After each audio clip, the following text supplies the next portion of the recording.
Hello students, welcome to Chemwith. I am your teacher Sushil Jain और हम discuss कर रहे हैं एप्लीकेशंस ऑफ मोल कंसेप्ट को in the first chapter basic concept of chemistry. और I hope कि आपको अभी तक कितने टॉपिक हमने डिस्कस किए हैं सभी आपको समझ में आए होंगे अच्छे से।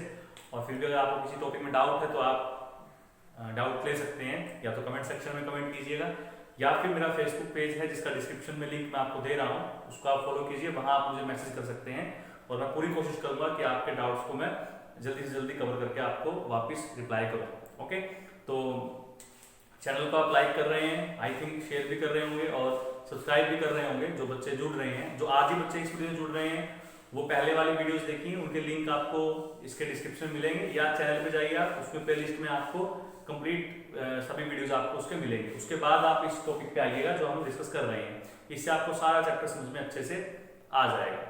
ठीक है, तो कल हमने किया था stoichiometry of any reaction, chemical reaction, और हाउ टू कैलकुलेट स्टोइकियोमेट्री। उसमें आपको 4 रिलेशन बताए थे, मास मास और वॉल्यूम वॉल्यूम रिलेशन और मोल मोल रिलेशन और मास वॉल्यूम।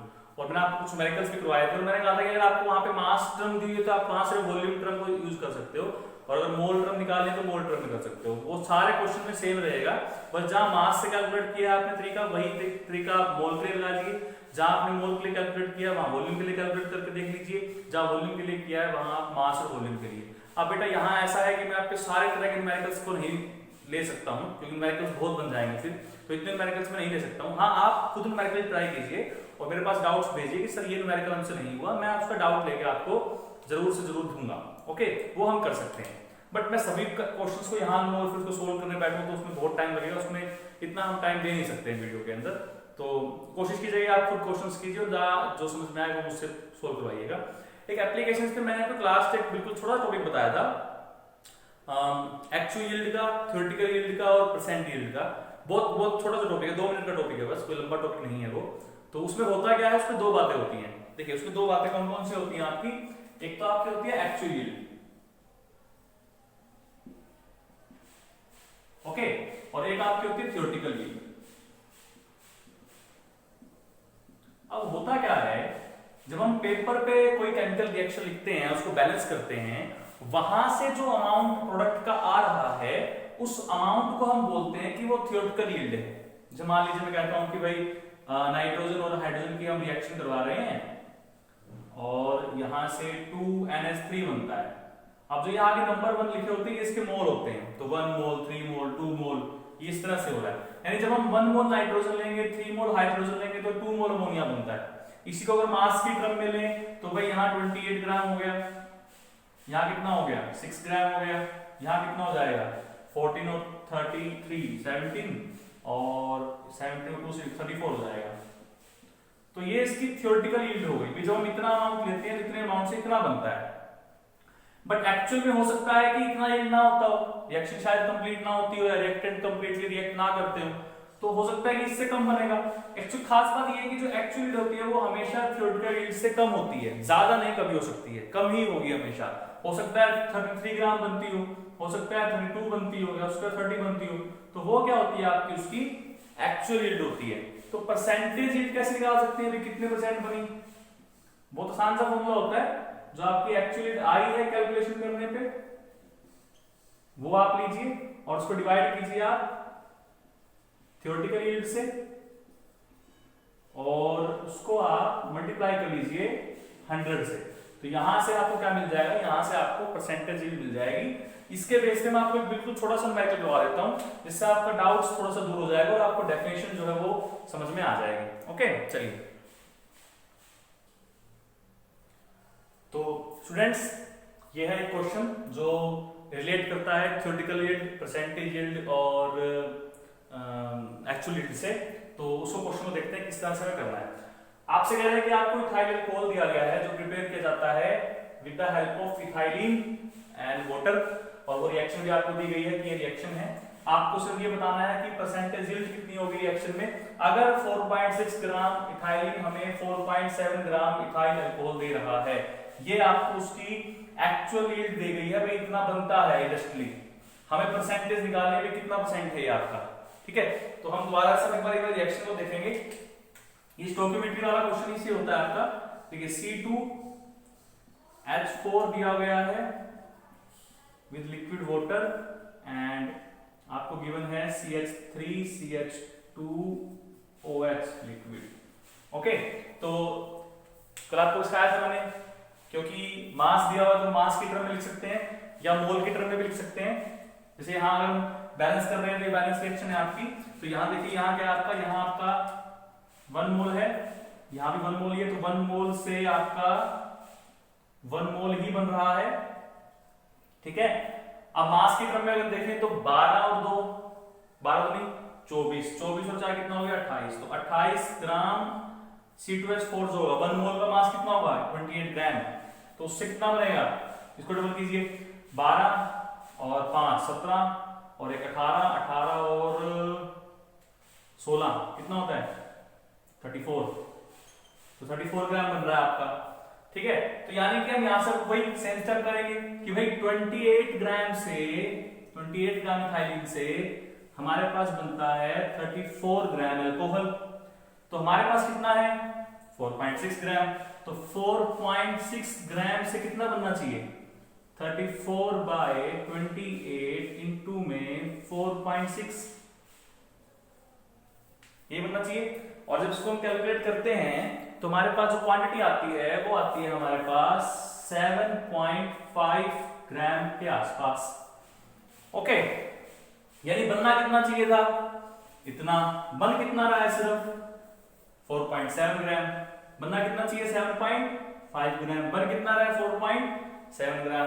तो परसेंटेज यील्ड का फॉर्मूला क्या होता, एक्चुअल यील्ड, एक्चुअल कितनी है 4.7 ग्राम और थ्योरेटिकल कितनी आई है हमारे पास 7.5 ग्राम, मल्टीप्लाई किससे करेंगे इसको 100 से, तो वहां से क्या मिलेगी आपको उसकी परसेंटेज मिलेगी, कितनी आई है परसेंटेज आपकी 62.1 के आसपास आएगी शायद, चेक कर लीजिएगा कैलकुलेशन, बाकी मुझे लगता है इतनी आएगी। तो ये आपका आंसर आ गया, यील्ड निकाल रहे हैं। तो इस तरीके से बस क्वेश्चन करना है, स्टोइकोमेट्री का यूज हम कर रहे हैं, बस इसमें फर्क ये है कि इसमें आपको प्रोडक्ट का अमाउंट एक दे रखा होगा पहले से, या फिर आपसे पूछा होगा कि आपको परसेंटेज यील्ड दे रखी होगी, भाई परसेंटेज यील्ड कितनी है, थ्योरेटिकल कितनी है, एक्चुअल बताइए कितनी होगी, ये एक्चुअल दे रखी हो, परसेंटेज यील्ड दे रखी हो, आपसे थ्योरेटिकल पूछ रखी हो। ओके, तो किसी भी तरीके से क्वेश्चन आपका आ सकता है, किसमें से थ्योरेटिकल यील्ड में से। तो ये आपका टॉपिक मोल कांसेप्ट की एप्लीकेशंस का मेरी तरफ से तो कंप्लीट हो गया, आपकी तरफ से कंप्लीट जब होगा जब आप उस क्वेश्चंस को करोगे और आपके सारे डाउट्स जो है क्लियर होंगे, क्वेश्चंस आप अच्छे से सोल्व कर लोगे। ओके, चलिए अब एक बहुत इंपॉर्टेंट टॉपिक हम स्टार्ट कर रहे हैं आज, कितना होगा वो पता नहीं, बट आज स्टार्ट करते हैं और उम्मीद करेंगे कल के लेक्चर में वो खत्म हो जाए, कल नहीं तो परसों, बट कल के लेक्चर में हम कोशिश करेंगे कल के लेक्चर में उसको हम खत्म कर लें, ज्यादा लंबा चौड़ा टॉपिक नहीं है। और उस खास टॉपिक की बात यह है कि वो टॉपिक इस साल सिलेबस में से आपको हटा दिया गया है, जी और नीट के लिए भी फिलहाल तो शायद हटा दिया गया, लेकिन फिर भी हम करेंगे उस टॉपिक को, क्योंकि उससे आपके थोड़े डाउट दूर होंगे, थोड़ा नॉलेज बढ़ेगा आपका उस टॉपिक से, तो सीखिएगा उसको अच्छे से। तो इसको हम साफ करते हैं पहले।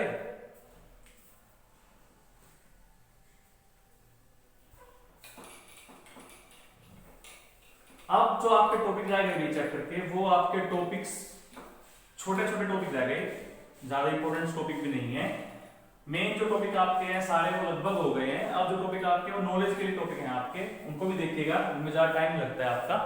और जिन बच्चों ने चैनल को सब्सक्राइब किया है बहुत अच्छी बात है, जिन्होंने नहीं किया है वो प्लीज सब्सक्राइब जरूर करें और मेरे फेसबुक पेज को भी जरूर से जरूर लाइक करें, आपका ही फायदा है। ओके, चलिए टॉपिक का नाम है आज का हमारा कुछ हमें लॉ पढ़ने हैं। जब मैंने आपको डेफिनेशन बताई थी केमिस्ट्री की, तो उसमें मैंने आपसे कहा था कि we read some certain law और रूल जो कि चेंज को डिसाइड करते हैं कि मैटर में चेंज होगा नहीं होगा, तो उन्हीं में से कुछ लॉज हमें इस चैप्टर में पढ़ने हैं, तो उनको हम बोलते हैं लॉ ऑफ केमिकल कॉम्बिनेशन। ये लॉज आपको पढ़ने हैं जो आपको ये बताते हैं कि दो केमिकल्स किन कंडीशंस में कंबाइन करेंगे, रिएक्ट करेंगे या नहीं करेंगे, और अगर करेंगे तो क्या बनेगा, कैसे बनेगा, वो सब बातें।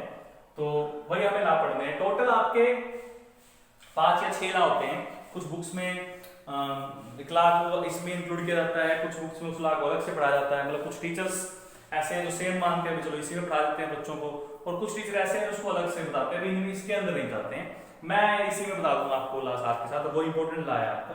तो सबसे पहला ला जो है आपने पढ़ा हुआ है, सबसे पहला ला आपको होता है law of conservation, law of conservation of मास। आजकल इस लॉ में थोड़ा सा मॉडिफिकेशन हो गया है, अब इसको हम लॉ ऑफ कंजर्वेशन ऑफ मास नहीं बोलते हैं, law of conservation of mass and energy बोलते हैं। दोनों को कंबाइन कर दिया हमने, एनर्जी वाले लॉ को भी और मास वाले लॉ को भी, बट फिलहाल के लिए मैं आपको सिर्फ law of conservation of mass ही बता रहा हूं। ओके, उसके बाद दूसरा लॉ आपको पढ़ना है, वो पढ़ना है आपको law of definite proportion, definite proportion,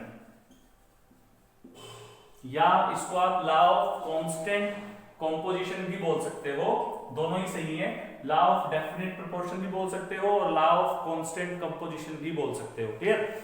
चलिए, तीसरा जो है आपका, वो आपका बहुत इंपॉर्टेंट लॉ है, law of multiple proportion,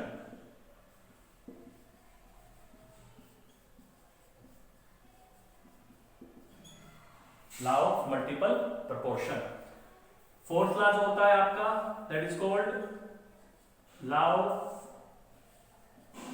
reciprocal proportion. Okay, and जो लास्ट लॉ आपका है उसे क्या बोलते हैं, गेज-लुसाक लॉ ऑफ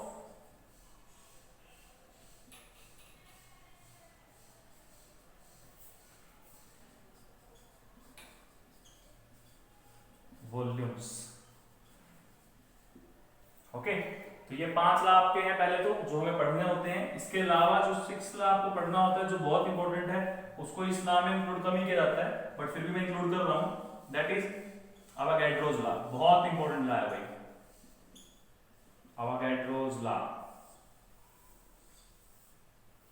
ठीक है, तो ये 6 लॉ आपके हैं केमिकल कॉम्बिनेशन से जुड़े हुए, जो आपको चैप्टर में पढ़ने हैं। ज्यादा डिस्कस इसके बारे में हम नहीं कर सकते हैं, थोड़ा थोड़ा डिस्कस हम करेंगे, जिससे आपको थोड़ा सा आइडिया आ जाए कि कंबाइन कैसे करते हैं केमिकल्स को हम। ओके, तो ये 5 लॉ हैं आपके, law of conservation of mass, law of definite proportion, law of multiple proportion, law of reciprocal proportion, और Gay Lussac law of volumes and Avogadro law. Okay, चलिए इसको साफ करते हैं और बारी बारी से डिस्कस करते हैं।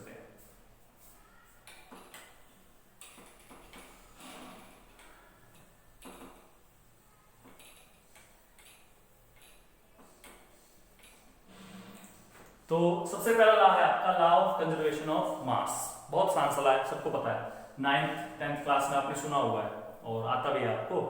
क्या कहता है ये लॉ? कहता है कि हम किसी भी मास को ना तो क्रिएट कर सकते हैं खुद से और ना ही उसको डिस्ट्रॉय कर सकते हैं।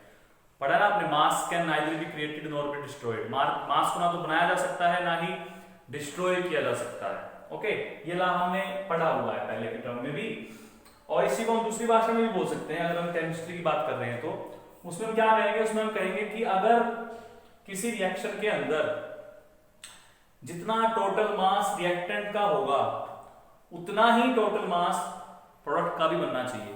तो दो तरीके से आप डेफिनेशन को दे सकते हो, यानी टोटल मास क्या रहेगा, कंजर्व रहेगा। जितना टोटल मास रिएक्टेंट का उतना ही प्रोडक्ट का है, तो मास में चेंज नहीं हुआ, इट मींस कि मास क्या है, कंजर्व रहा ना। तो इसलिए नाम पर क्या पड़ गया आपका, कंजर्वेशन ऑफ मास पड़ गया। तो ये बहुत सिंपल सी डेफिनेशन होती है कि हम जो डेफिनेशन यूज करेंगे वो सेकंड वाली करेंगे कि टोटल मास जो होता है रिएक्टेंट का हमेशा, क्योंकि हम केमिस्ट्री में पढ़ रहे हैं, केमिकल कॉम्बिनेशन के लिए पढ़ रहे हैं, इसलिए तो total mass of reactant is always equal to total mass of product। Clear? तो मास में चेंज नहीं होगा, मास में चेंज नहीं हो रहा है, इसका मतलब ना तो मास खत्म हुआ है ना ही मास क्रिएट हुआ है। अब थोड़ा सा इसमें कन्वर्जन आ गया है। कन्वर्जन ये आ गया है कि कई बार क्या होता है, सारा का सारा मास हम मास में कन्वर्ट नहीं कर पाते, थोड़ा बहुत मास एनर्जी में कन्वर्ट हो जाता है। आइंस्टाइन की इक्वेशन हमने पढ़ी हुई है, that is E = mc²। It means कि हम कुछ मास को बदल सकते हैं एनर्जी के अंदर भी। तो इसीलिए थोड़ा बहुत मास अगर कम भी आ रहा है तो वो मास किस में बदल गया होगा, एनर्जी में बदल गया होगा। तो इसलिए हम लॉ बोलते हैं law of conservation of mass and energy. जैसे न्यूक्लियर रिएक्शंस होती हैं तो कुछ न्यूक्लियर रिएक्शंस में क्या होता है कि थोड़ा बहुत मास जो है वो हम एनर्जी में कन्वर्ट कर लेते हैं, तो वहां पर हम लॉ को कंप्लीटली फॉलो नहीं कर पाते हैं। तो इसलिए वहां पर कहा गया कि conservation of mass and energy का होना जरूरी है, वरना तो नॉर्मल यही लॉ आपका रहता है। इसको मैं एग्जांपल से समझा देता हूं आपके कि मान लीजिए कि आपके पास कोई रिएक्टेंट है ए और बी, क्लियर। अब यहां से क्या है, इससे मान लीजिए मिलते हैं सी और डी। लेकिन सर आपको एबीसीडी बहुत पसंद है, जब भी आप देखते हो एबीसीडी डाल देते हो, तो एबीसीडी में तो कोई भी बहुत अच्छी आती ना कि एबीसीडी कित गई थी, हाँ रैंडम होती। चलिए तो एबीसीडी है हमारे पास, मान लीजिए ए हमारे पास कितना था 5 ग्राम था और बी हमारे पास कितना था 10 ग्राम था। अब यहां से सी मान लीजिए हमारे पास बनता है 7 ग्राम, तो according to this law D कितना बनना चाहिए, टोटल मास कितना है रिएक्टेंट साइड 15 ग्राम, है ना। तो रूल क्या कहते हैं, जितना मास रिएक्टेंट का उतना ही प्रोडक्ट का भी होना चाहिए। तो 15 इक्वल टू किसका होना चाहिए 7 प्लस इसको x मान लेते हैं मास को, तो यहां से d का मास कितना आ गया 8 ग्राम आ गया। तो इस तरह के क्वेश्चन जो है आपके इस लॉ से रिलेटेड हो सकते हैं। तो ये होता है लॉ का मतलब। जो फर्स्ट लॉ था हमारा बहुत इजी लॉ था, बहुत अच्छे से आपको समझ में आई थिंक आ गया होगा, आसान सा है क्योंकि ये तो आप लोअर क्लासेस से पढ़ते आ रहे हो, है ना। चलिए तो अब हम सेकंड लॉ पे आते हैं जो और भी ज्यादा इंपॉर्टेंट आपके लिए हो जाएगा।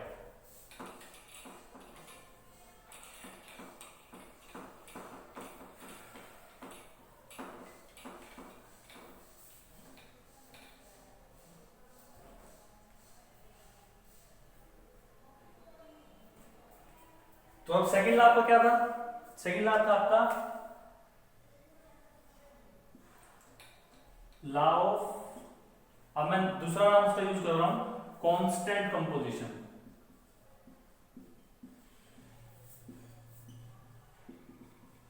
डेफिनेट प्रोपोर्शनल वर्ड नहीं यूज कर रहा, कांस्टेंट कंपोजिशन लिख रहा हूं, मतलब दोनों का सेम ही है बट हम लॉ को समझते हैं, ठीक है। कैसे, देखिए मैं एग्जांपल से समझाने की कोशिश करता हूं आपको। मान लीजिए मुझे CO2 बनाना है, CO2, तो सबसे आसान तरीका क्या होता है कि sir C plus O2 gives CO2, बिल्कुल ठीक बात है ना। अब और क्या तरीका हो सकता है CO2 बनाने का कि सर ऐसे भी तो कर सकते हैं कि CaCO3 इसको हीट कर लीजिए, यहां से भी Ca और CO2 मिलेगा, ये भी बिल्कुल ठीक बात है। और क्या हो सकता है, सर ये भी तो कर सकते थे कि NaHCO3 की रिएक्शन आप HCl से करवा लो, यहां से भी आपको NaCl प्लस H2O और प्लस CO2 देगा, ये बात तो बिल्कुल ठीक है। और भी बहुत सारे तरीके से CO2 बनाने के ऐसे हो सकते होंगे, है ना। तो अब ध्यान से अगर हम सभी रिएक्शंस को देखें तो सभी रिएक्शंस में एक तो CO2 बन रही है, पहली बात तो कॉमन चीजों में दिख रही है कि CO2 बन रही है। दूसरा क्या कि CO2 का जो फॉर्मूला है, CO2 का फॉर्मूला आपका तीनों में सेम है, वही एक कार्बन है और 2 ऑक्सीजन है। इसका मतलब किसी भी कंपाउंड को आप किसी भी तरीके से बनाओ, उस कंपाउंड का जो कंपोजिशन है वो हमेशा क्या रहेगा, कांस्टेंट रहेगा। ये आपको लाभ बोल रहा है। एक तो आप ऐसे बोल सकते हो कि किसी भी कंपाउंड को आप किसी भी मेथड से प्रिपेयर कीजिए, कहीं भी प्रिपेयर कीजिए, वहां पर आपको उस कंपाउंड की जो कंपोजिशन मिलेगी वो हमेशा कैसी मिलेगी, कांस्टेंट मिलेगी। CO2 चाहे यहां से बनाओ, CO2 चाहे यहां से बनाओ, CO2 चाहे यहां से बनाओ। अब जैसे कार्बन मोनोऑक्साइड गैस है, कार्बन मोनोऑक्साइड आप किसी भी तरीके से प्रिपेयर कीजिए लेकिन आपके लिए वो जहर का काम ही करेगी अगर आप उसको सांस के थ्रू अंदर ले रहे हो तो, है ना। उससे इस बात से फर्क नहीं पड़ेगा कि उसको कैसे बनाया है, क्योंकि उसका फॉर्मूला हर तरीके से क्या आ रहा है, सेम आ रहा है। तो वही बात हम यहाँ कह रहे हैं कि लॉ ऑफ कांस्टेंट कंपोजिशन का मतलब है कि आप कंपाउंड बनाइए, किसी भी तरीके से बनाइए, उसकी जो कंपोजिशन आपकी आती है वो हर तरीके से क्या मिलेगी, आपको कांस्टेंट मिलेगी। एक तो ये बात। दूसरी बात, हर तरीके में कार्बन का, अब इसको मैं और कैसे बोल सकता था कि भाई कार्बन का मास कितना है 12, ऑक्सीजन कितना होता है O2 में 32 हो जाएगा टोटल, तो रेशो कितनी हो जाएगी 3:8। यानी हमेशा CO2 के अंदर कार्बन और ऑक्सीजन के मास की जो रेशो आ रही है वो फिक्स आ रही है, डेफिनेट आ रही है। इसलिए लॉ को क्या बोलते हैं, इसलिए लॉ को हम लॉ ऑफ डेफिनेट प्रोपोर्शन भी बोल देते हैं। समझ में आ रही है बात? तो दोनों तरीके समझ में आ गए, डेफिनेशन दोनों तरीके समझ में आ गई होगी। सही डेफिनेशन तो यही होती है कि when two or more elements combine together to form a compound, they combine in a definite ratio by their mass। वो अपने मास की रेशियो को फिक्स करके एक दूसरे से कंबाइन करेंगे और हमेशा एक ही कंपाउंड बनाएंगे। जैसे पानी एग्जांपल मैंने आपको दिया, मान लीजिए अब पानी आप चाहे भारत का पीजिए, चाहे नेपाल का पीजिए, चाहे श्रीलंका का पीजिए, चाहे अमेरिका का पीजिए, पानी का फॉर्मूला क्या रहेगा? पानी का फॉर्मूला आपका H2O ही रहेगा। इट मींस कि नेचर ने जहां भी पानी को बनाया है हमेशा हाइड्रोजन के और ऑक्सीजन के मास की रेशियो को फिक्स रखा है, और वो फिक्स मास कितना होता है इस केस में आपका? वो फिक्स मास होता है 1:8। तो यही इसका सेकंड लॉ आपको बोलता है। समझ में आ गई बात? यहां तक क्लियर हो गया? अच्छा जी, अब एक थोड़ा सा मैं करता हूं इसमें कमी क्या आ गई, इसकी लिमिटेशंस इसमें क्या आ गई, तो वो लिमिटेशंस सोल्व करते हैं। हमारी एक दो हैं, सबसे ज्यादा नहीं है। वो लिमिटेशंस क्या हो सकती हैं वो देखिए अब जो CO2 था, वो CO2 था, उसमें जो कार्बन था वो हम कार्बन 12 ले रहे हैं, है ना, ये बात है। लेकिन अगर कार्बन 14 ले लूं तो बनेगा तो फिर भी CO2 ही, लेकिन क्या रेशो वही आ रही है? नहीं। अब रेशो 14:32 हो गई, ये आई। इसको थोड़ा सा डिवाइड भी करते हैं तो 7:16 हो गया, तो रेशो तो बदल गई। यानी in the case of isotope, अगर एलिमेंट्स के आइसोटोप एग्जिस्ट करते हैं तो कंपाउंड तो वो भी वैसे बना सकते हैं, एटम्स की रेशो भी वही है, लेकिन जो रेशो मास की आ रही है वो डेफिनेट नहीं रही। यानी इन केस ऑफ आइसोटोप्स क्या होता है? आइसोटोप्स के केस में एलिमेंट्स के मास की रेशो डेफिनेट नहीं रहेगी। एक तो ये कमी आ गई, ये चेंज आ गया थोड़ा सा, कि हम हमेशा नहीं कह सकते हैं कि फिक्स रहेगी। अगर हम एलिमेंट का आइसोटोप यूज कर रहे हैं तो आइसोटोप यूज करने के टाइम पर क्या होगा? आइसोटोप यूज करने के टाइम पर वो रेशो डेफिनेट नहीं रहेगी, रेशो आपकी चेंज हो जाएगी। क्लियर? तो ये लॉ उस पॉइंट पर क्या हो गया, आके गलत हो गया, या थोड़ा सा उसमें कमी आ गई कि भाई ये तो कह रहा है कि हर टाइम फिक्स रहेगी, लेकिन अगर मैं उसी एलिमेंट का आइसोटोप वर्ड यूज कर लूं तो आइसोटोप वाले केस में वो आपकी सेम नहीं आ रही, रेशो फिक्स नहीं आ रही है। ओके, दूसरा जो रेशो आती है, ये लॉ कहते हैं जो रेशो आती है वो रेशो होल नंबर्स में आती है, हमेशा सिंपल होल नंबर में आएगी। ये सिंपल रेशो आ गई ना, 1:2, 2:3, 3:4, इस तरह से फ्रैक्शंस में नहीं आएगी। लेकिन कुछ कंपाउंड ऐसे भी है जहां एटम्स के मास की रेशो या एटम्स की रेशो जो है वो फ्रैक्शन में आती है। जैसे यहाँ रेशो क्या है? 1:2 है ना। जैसे 1 H2 में क्या है? H2 में रेशो एटम्स की 2:1 है, तो फिक्स हो गई ना, ये भी फिक्स है, रेशो फिक्स है एटम्स की। लेकिन अगर मैं आपको एग्जांपल दूं कि मेरे पास एग्जांपल है C12H22O11, अब देखिए क्या यहाँ एटम्स की रेशो होल नंबर में है? नहीं। 12:22:11, क्या ये कहीं से सिंपल होल नंबर में आएगी? नहीं आएगी। किसमें आएगी? फ्रैक्शन में आएगी। तो इसका मतलब यहां पर भी आके हमारा लॉ क्या हो जाता है? थोड़ा सा गड़बड़ा जाता है। तो ये आपका सेकंड लॉ हो गया, law of constant composition. 2 law हमने आज डिस्कस किए हैं, जो बाकी के 3 या 4 लॉ बच गए वो हम कल वाले वीडियो में कंप्लीट करेंगे।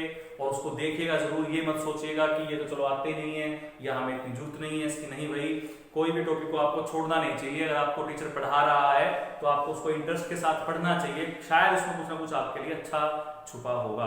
तो आज के लिए सिर्फ इतना ही, ज्यादा टॉपिक हमने किया नहीं है। मैं बहुत थोड़ा टॉपिक करवा रहा हूँ फिलहाल आपको, और बाकी का टॉपिक हम करेंगे कल के वीडियो में। तब तक के लिए मैं अपनी वाणी को देता हूँ आराम। All the best.